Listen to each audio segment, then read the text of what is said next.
Fala galera, tudo bem? Será que ainda vale a pena investir numa Sony a6300 em 2020? É isso que a gente vai ver nesse vídeo. Eu listei alguns prós e contras baseados na minha experiência de uso com ela e eu vou mostrar pra vocês se vale ou não a pena investir num equipamento desses em 2020. Eu tenho a 6300 há uns 4 anos e durante uns 3 anos ela foi a minha câmera principal.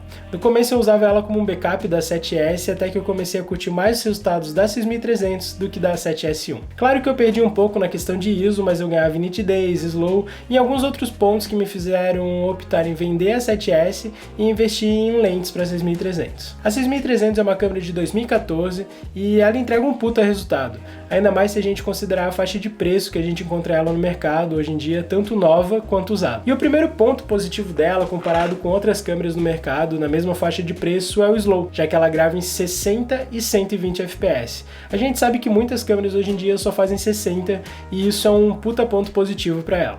Outro ponto que eu considero muito importante hoje em dia é a portabilidade. E nisso essa câmera tem de sobra.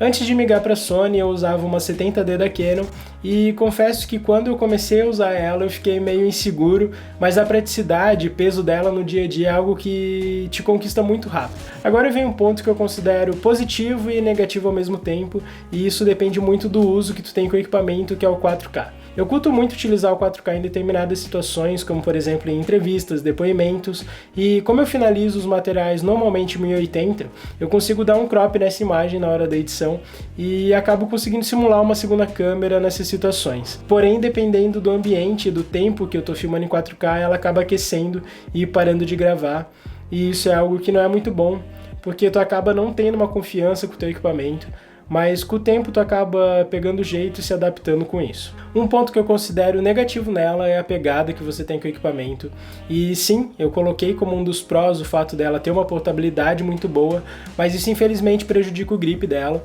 porque não é algo que fica muito confortável na mão. Mas para solucionar isso é muito fácil, você pode comprar um grip de bateria ou esses cases da Small Rig, que é o meu caso, então não é algo que realmente vai te atrapalhar no dia a dia e é fácil de solucionar.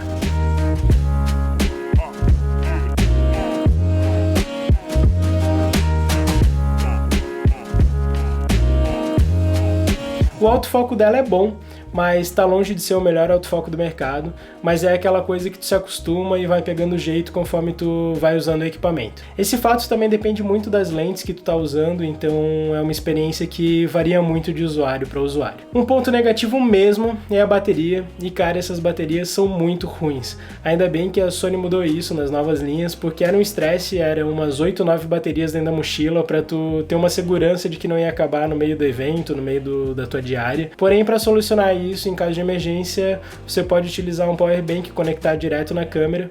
Eu tenho um amigo que só usa a câmera assim e ele curte bastante, mas eu acabei tentando e não me acostumei, então eu levo o power bank como uma garantia e só uso se necessário. O último ponto que eu considero negativo e um dos motivos que me levou de fato a fazer o upgrade para a 7.3 é o fato dela não ter um sensor estabilizado, e isso com o tempo começou a me irritar um pouco pro estilo de filmagem que eu queria fazer. Mas também é algo que pode ser solucionado com estabilizador ou lentes estabilizadas e por aí vai. Como vocês viram, muitas das coisas que eu considero pontos negativos nela são coisas que são fáceis de se solucionar, então sim, eu considero a 6300 uma ótima opção, principalmente para quem está começando na área ou vai fazer esse seu primeiro upgrade. Ela continua sendo a minha câmera de backup, então ela tá sempre dentro da mochila comigo, e aí em alguns casos ela é a minha segunda câmera. E é isso, gente, a gente se vê no próximo vídeo, não esqueça de deixar seu like nesse vídeo e comentários aqui embaixo.